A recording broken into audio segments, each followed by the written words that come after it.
नमस्कार, मैं हूं दीपाली राणा। आप देख रहे हैं शेयर बाजार लाइव और मैं हूं डिम्पी कालरा। तो दीपाली, आज भी संकेत काफी बेहतर हैं बाजार के लिए और ये लगातार बाजार को अच्छी संकेत की झड़ी लग गई इस हफ्ते तो।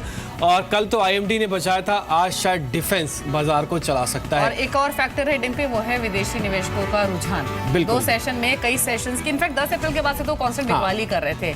दो सेशन में जो पार्टिसिपेशन आया उसने भी सेंटिमेंट्स को काफी ह्यूजली पॉजिटिव किया है, तो ये एक फैक्टर भी काम करेगा आज। बिल्कुल करेगा, क्योंकि देखिए इस बाजार को अगर नए लेवल्स बनाने हैं, पुराने लेवल्स को तोड़कर आगे बढ़ना है, तो संस्थागत निवेशकों की तो भागीदारी जरूरी है। वो हमको मिली है पिछले 2 दिन के अंदर।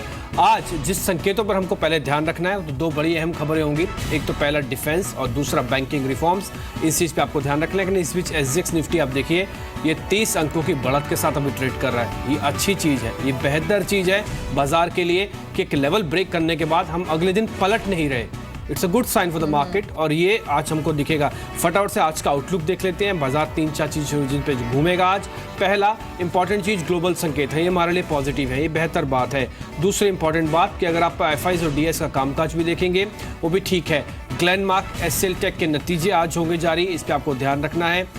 अब जो जिसका हम एफआईज के डीएस की बात बोल रहे थे, दीपाली कह रही थी कि 893 करोड़ की जो है एफआईज की तरफ से कल कैश सेगमेंट में खरीदारी हुई है। छोटे और मझोले शेयर्स में भी खरीदारी आज भी जारी रह सकती है। हुडको का आईपीओ आज बंद हो जाएगा। रिटेलर्स का शानदार रिस्पांस हुडको के आईपीओ का आज मिला है। लेकिन आज की जो 2 बड़ी खबरें रहेंगी वो एक डिफेंस स्पेस से है और एक बैंकिंग स्पेस से है। सबसे पहले अगर हम बात करें बैंकिंग स्पेस की, तो अब बैंकों को वेट नहीं करना होगा किसी भी अकाउंट को फॉर्मली पहले नॉन परफॉर्मिंग एसेट क्लासिफाई कर फिर एक्शन लेने का। अगर 1 दिन की भी देरी होती है तो आप तुरंत उस पर कार्रवाई कर सकते हैं। 90 दिन का आपको वेट नहीं करना है।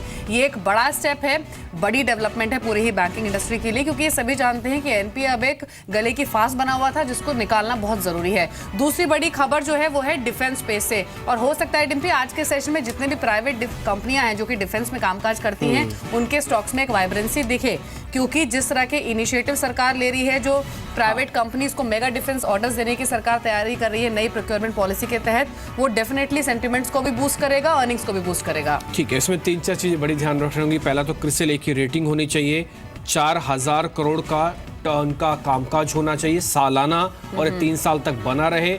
और किसी भी वेंचर अगर आप करते हैं तो एफडीआई जो उसमें हो वो 49% से ज़्यादा ना हो, यानी कि विदेशी संस्था के निवेशकों की जो खरीद है वो 49% से ज़्यादा नहीं होनी चाहिए। 3 चीज़ों पर बाजार चलता हुआ आपको दिखेगा, इन शेयर्स पे आपको चलता हुआ दिखेगा। बिल्कुल, इनफैक्ट आगे इस पर डिटेल में बात करेंगे भी और बताएंगे व्यूअर्स कि किन स्टॉक्स पर फोकस कर सकते हैं। लेकिन अच्छी बात यह है आज कि इंटरनेशनल मार्केट से क्यूज ठीक ठाक है। नेस्डैक एसएनपी रिकॉर्ड लेवल्स पर बंद हुए हैं और सबसे इंपॉर्टेंट है एसजीएक्स निफ्टी अभी भी 30-32 अंकों की बढ़त दिखा रहा है। तो मिक्स्ड है लेकिन पॉजिटिव क्यूज है, कह सकते हैं। ठीक है, बेहतर संकेत आज हमको मिले हैं। एशिया बाजार में पॉजिटिव ट्रेड ही कर रहा है।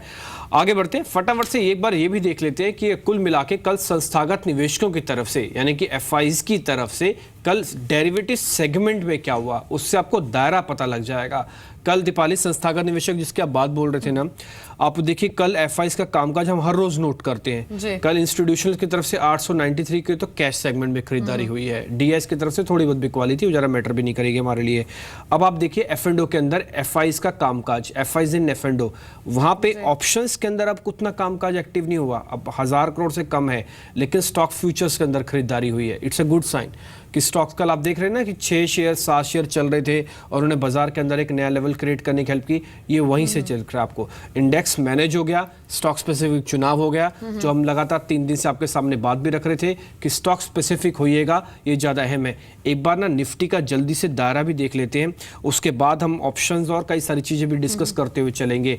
आज का जो निफ्टी का दायरा है वो 9380 है, नोट कर लीजिए 9380 है, 9480 है। कल हमने आपके सामने बात रखी थी कि पॉजिटिव सोच रखिएगा, चलेगा बाजार, चल गया बाजार, आपको बधाई हो इसके लिए। आज 9480 तक भी आ सकता है, थोड़ा सावधानी रखें। अब एक चीज आप और करें, थोड़े से ना सौदे आप बढ़ा सकते हैं, तेजी बढ़ा सकते हैं।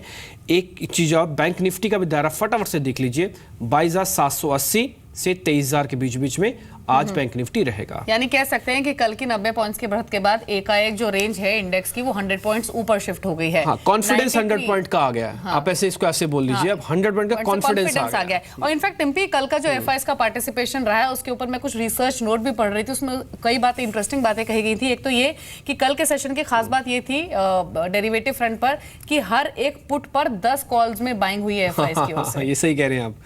बिल्कुल ऐसा ही हुआ है, ऑप्शंस के अंदर कल ऐसा और वो हुआ कॉल है। कौन सी है जिस पर फोकस किया है? 9500 की कॉल है, 9400 की कॉल है। दोनों कॉल्स का डाटा आपके सामने भी आ जाएगा। पहले तो 9400 की कॉल देखिए, जिस कॉल के बारे में भी दीपाली बात कर रही है। इस कॉल के अंदर टिपिकली कल जोरदार शॉर्ट कवरिंग थी। ये कवरिंग ऐसी थी कि 61% का प्रीमियम आ गया।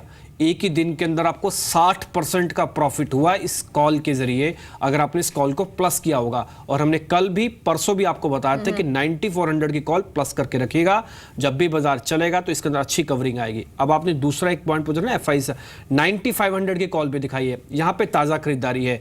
ये जो आपने मेरे से पूछा ना कि 100 पॉइंट का शिफ्ट हो क्या आ गया, ये जो कॉन्फिडेंस है ना, ये 9500 की कॉल से दिख गया, क्योंकि यहाँ पे खरीदारी है।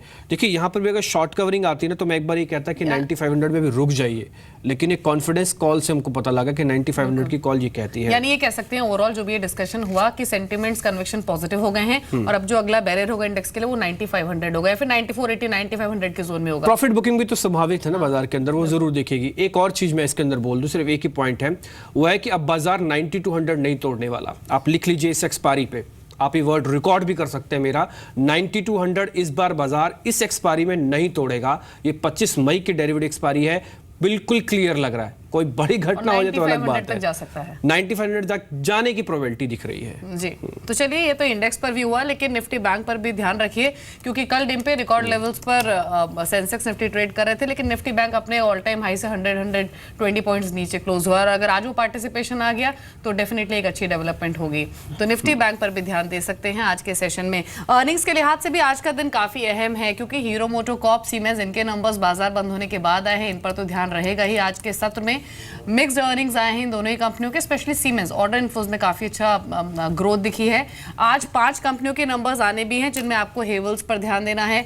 आज अरविंद के नंबर्स आएंगे, इसके अलावा HCL technologies, Glenmark pharma, Asian paints. तो ये 5 कुछ अहम नंबर्स हैं जिन पर आपको ध्यान देना होगा। लेकिन अगर हम सीमेंस की बात करें, मुनाफा 188 करोड़ से थोड़ा डिप जरूर हुआ है, वहीं आय मामूली बड़ी है। लेकिन जो फैक्टर मैंने कहा, क्योंकि आप देखिए कैपिटल गुड कंपनीज के लिए जो अभी कंसर्न बना हुआ था वो तो ऑर्डर इनफ्लोज, और अगर आप सीमेंस के नंबर्स देखेंगे तो ऑर्डर इनफ्लो में ऑलमोस्ट 96% की ग्रोथ देखी गई है। अब देखना होगा कि जो ट्रेडर्स हैं या फिर इन्वेस्टर्स हैं वो प्रॉफिटेबिलिटी और रेवेन्यू की फिगर पर ध्यान देते हैं या फिर ऑर्डर इनफ्लो के, लेकिन ऑर्डर्स डेफिनेटली स्ट्रांग रहे हैं। ऑर्डर्स अच्छे रहे हैं, और नो डाउट आज सीमेंस हो सकता है थोड़ा इस पे एक आपको रिएक्शन भी देता हो जिले, तो आपको जरूर इस पे ध्यान रखना है। लेकिन दीपाली, इस बीच ना एक शेयर मैं आपको नोटिस करवा दूं, कल वो क्लोजिंग में बहुत जोरदार टूटा था। पहले आप सीएट का चार्ट दिखाइए, फिर मैं सीएट के बारे में बताऊंगा।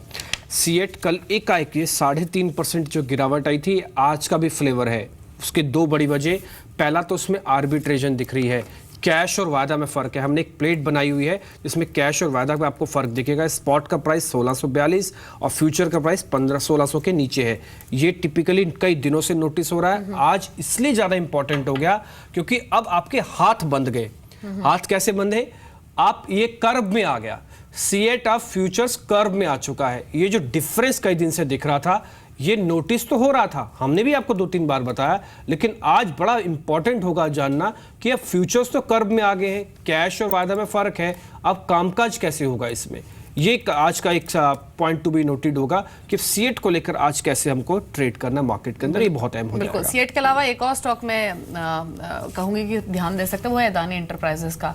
कल 4% चला भी तो आज एफ&ओ बैन से भी बाहर आया है। यस, तो ये एक्टिव हो सकता है स्टॉक आज। ये कुछ इंपॉर्टेंट स्टॉक्स हैं जिनका बिहेवियर क्रूशली वॉच किया जाएगा, तो अदानी एंटरप्राइजेस पर ध्यान दें। कुछ स्टॉक्स एफ&ओ बैन में भी होंगे, आई एम श्योर। आज डिम्पी, हाँ, 2 शेयर इनफैक्ट जुड़ गए हैं एफ&ओ बैन में। एक तो IFCI, हमने आपको कल भी कहा था ये थोड़ा इंपॉर्टेंट है, ध्यान रखें। IFCI के अंदर ऐड आ गया है। दूसरा HDIL, ये शेयर भी एफ&ओ बैन में आ गया। हालांकि इसके अलावा तो पुराने ही शेयर थे, लेकिन जो बाहर हुआ वो अदानी एंटरप्राइज है। जो 2 एडिशंस हुए वो HDIL है और IFCI है।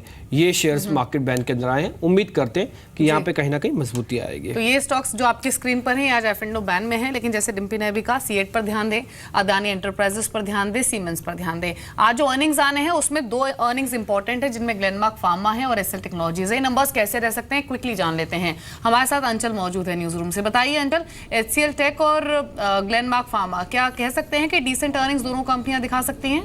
शुक्रिया दीपाली। HCL टेक के केस में डेफिनेटली उम्मीद यही की जा रही है कि पॉजिटिव नंबर्स रहेंगे, फ्लैटिश टू पॉजिटिव से, लेकिन जिस तरह का ट्रेंड रहा है कहीं ना कहीं अपने पीएस को शायद आउट परफॉर्म करता हुआ दिखे। देखिए रेवेन्यू में करीब 2.5 से 3% की बढ़त का अनुमान लगाया जा रहा है, लेकिन डॉलर रेवेन्यू ज़्यादा इंप्रूव होंगे, 4% की ग्रोथ रहेगी और उसका प्राइमरी कारण है जो क्रॉस करेंसी सपोर्ट मिल रहा है डॉलर आय को। करीब 0.5% से ज़्यादा का सपोर्ट क्रॉस करेंसी का आ सकता है और यही कारण है डॉलर आय आउट परफॉर्म कर रही है रुपी टर्म्स में रेवेन्यूज़ को। अगर आप एबिट की बात करें तो एबिट में 3% की ग्रोथ देखने को मिलेगी, लेकिन एबिट मार्जिन्स रिसीड होंगे और उसका प्राइमरी कारण है रुपए में जो मजबूती आई है वो सीधे तौर पे एबिट मार्जिन्स को प्रेशर में डालेगी। रही बात बॉटम लाइन की, करीब 2.5% की ग्रोथ मुनाफे में की जा रही है और इसका साथ ही नजर रखिएगा अदर इनकम में। इस बारी उम्मीद है 60% अदर इनकम घटकर आएगी। अगर अदर इनकम फ्लैट रहती तो डेफिनेटली मुनाफे को और बूस्ट मिलेगा। ठीक है अंचल, ये HCL टेक में एक पॉइंट अगर मेरे को नोटिस करना तो वो कौन सा पॉइंट है? एक पॉइंट जिस पे आपकी नजर रहनी चाहिए वो रहनी चाहिए कंपनी के डॉलर रेवेन्यूज पे, कहीं ना कहीं स्ट्रांग रह सकते हैं। अगर नहीं रहे तो पूरे नंबर्स को खराब करेंगे। ठीक है। अच्छा, एक चीज और बताइए अंचल आप मेरे को, ग्लेनमार्क के नंबर कैसे रहने वाले हैं? निबी ग्लेनमार्क के बहुत इंटरेस्टिंग नंबर्स रहेंगे इस बार और पूरे नंबर्स का दावेदार रहेगा जीटिया के लॉन्च पे। दिसंबर अंत में इन्होंने जीटिया लॉन्च की थी और वो इस बार नंबर्स को ड्राइव करती हुई दिखेगी। Q4 में कंपनी का रेवेन्यू करीब 24% बढ़ने का अनुमान है। वहीं कंपनी की अगर आप एबिटा पे नजर डालें 2 गुना से ज्यादा होता हुआ दिखेगा। 197% से ज्यादा की बढ़त का अनुमान लगाया जा रहा है एबिटा में और कारण जीटिया ही है। देखिए ऐसा एस्टिमेट लगाया जा रहा है जीटिया के जेनरिक वर्जन को इन्होंने लॉन्च जो किया है उस पर इनकी एक्सक्लूसिव राइट पीरियड है और करीब 450 करोड़ का कॉन्ट्रीब्यूशन वो दवा कंपनी के रेवेन्यूज में डालती हुई दिखेगी। वहीं मुनाफे के फ्रंट पे अगर देखें तो 325 करोड़ का कंट्रीब्यूशन दवा से आएगा और जो दवा है वो ऑलमोस्ट 70% प्रॉफिट मार्जिन पर काम कर रही है, तो वो कहीं ना कहीं पूरे नंबर्स को रैंप अप कर देगी।